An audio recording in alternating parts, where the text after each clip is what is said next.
Now, guys, I want to present you with two stories for today. Number one, let's talk about Mkwanazi. Mkwanazi shoot at the police, or anybody that shoot at the police, you are doing so at your own risk. Police will not back down. Period. But there's another story that is very much painful. It involves the people that we often put our faith on, an entire magistrate. And this I say because we are looking at the Senzo Meyiwa trial, and we're looking at judges, and we're looking at the behavior of a whole judge, experience for that matter 56 years. And you will understand where this links back to Judge Rata Mokgwatleng. Not that I'm saying he's corrupt, but I'm saying some behavior of some magistrate leaves a lot to be desired. Listen to this. Let me take you into a journey.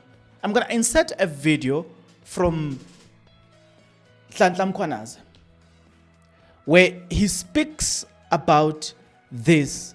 But before I do so, I would like you to borrow me your time as I take you into a journey of a corrupt, or about a corrupt magistrate.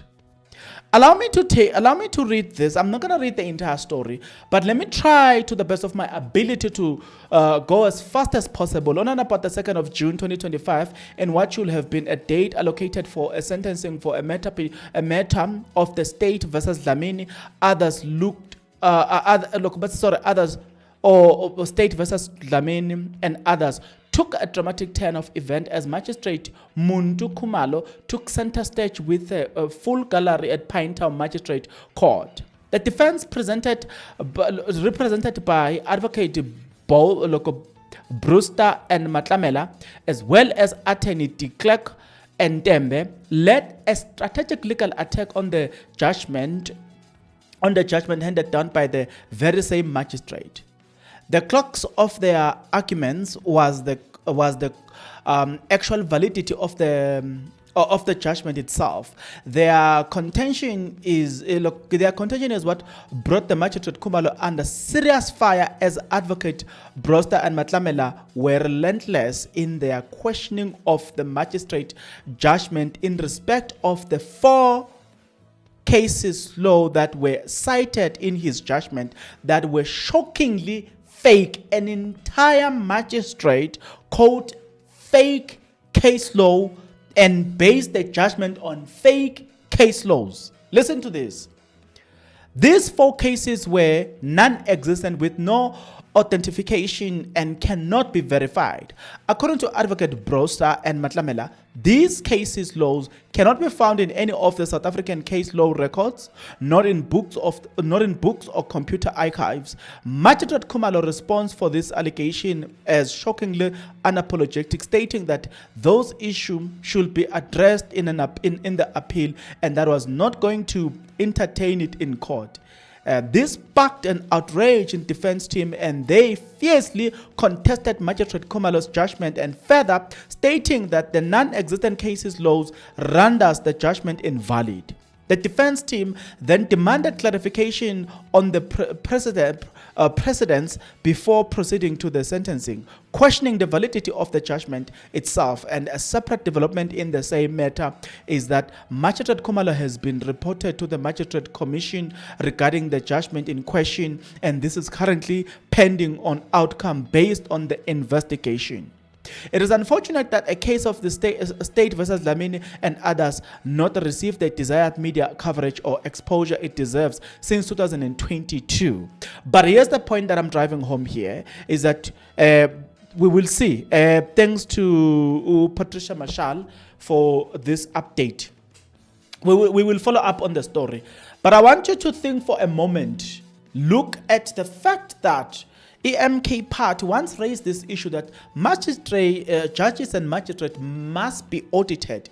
They must declare. They must tell us how they make their monies, and we must be able to reconcile everything that they own. You know what they are basically saying? They are basically saying, there is a chance that other people make money through courts. There is a chance that other people makes their money through the cases they preside over. Now, I'm not going to tell you something. I'm not going to go further than this, but it shall be remembered that there was an allegation of how much money was allocated for the Senzo Meyiwa trial and how other people were to benefit from this, right? The previous judge was accused. According to the allegation, it was said that he received somewhere around over 20 million, according to, as far as I remember those allegations, right? I'm not saying anything. I am saying there is something that can be drawn, and I want to take this a bit further. I want to show you from my own personal experience what happened to me, right? But before, I promise you that this man, Mkwanazi, uthi, when you shoot at the police, do so at your own risk, because police will never back down. Well, we like that, and we must appreciate what Mkwanazi is saying. But again, you will also need me to show you a proof of where Mkwanazi said that. Well, he said it here. In honor of our fallen heroes, we shall neither retreat nor surrender. He who raised the weapon against police officers shall be met with the mighty authority of the law.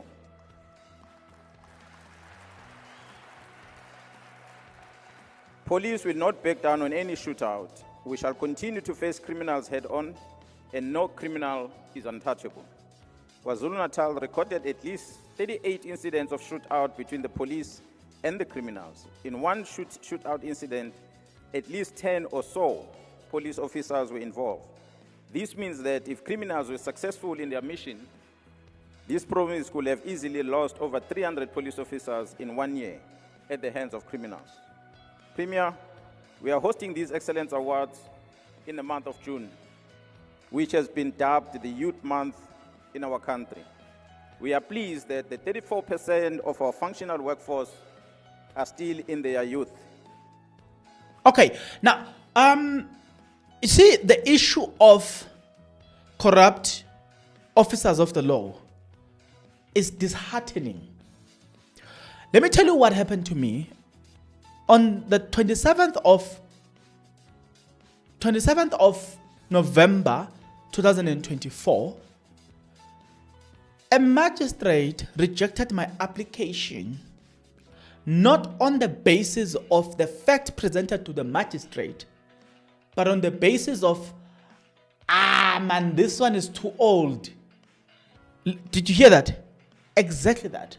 What I'm saying is, the lawyer that was representing me then, you see, after when you, we were,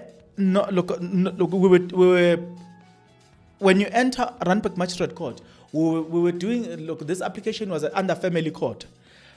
So when you exit that court, then you turn right as you're exiting Randburg Magistrate Court.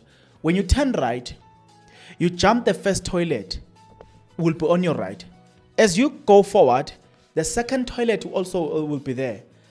A lawyer that was representing me went to collect money from a member of Randburg Magistrate Court, and I kept quiet and I pretended as if I don't see anything. And when I was talking to this lawyer, he was not willing to argue my case. He was just saying, let's leave it. I'm like, there are facts here. I'm not going to leave this thing. I'm going to appeal this. But fortunately, this person repeated that thing within 5 days. Then instead of taking that person to an appeal, which would have been very much expensive, I had to launch an application. Fortunately, I found a different magistrate who was fair, and then my application was successful on the second attempt.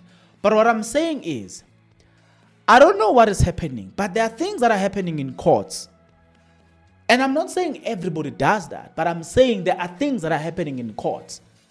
And lawyers are involved, some magistrates are involved, some staff members are involved.